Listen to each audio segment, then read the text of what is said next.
السلام علیکم ورحمۃ اللہ وبرکاتہ۔ بسم اللہ الرحمن الرحیم، نحمده ونصلی علی رسولہ الکریم، اما بعد۔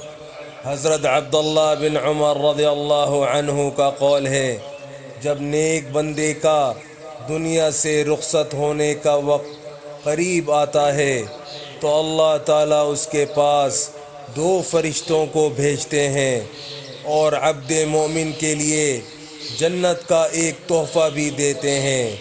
دو فرشتے آ کر اس مومن بندے سے کہتے ہیں کہ ہمیں آپ کے رب نے بھیجا ہے، چلیے ہمارے ساتھ جنت کی طرف، اور ایسے رب کی طرف جو تجھ سے راضی اور خوش ہے اور تو اس سے خوش ہے۔ حضرت میمون بن مہران رحمہ اللہ کا ارشاد ہے کہ جو شخص اللہ تعالیٰ کی قدر و قضا سے راضی اور خوش نہ ہو تو اس کی حماقت کا کوئی علاج نہیں۔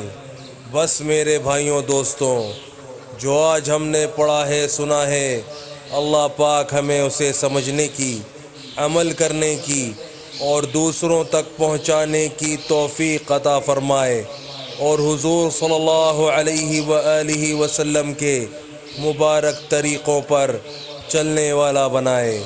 السلام علیکم ورحمۃ اللہ وبرکاتہ۔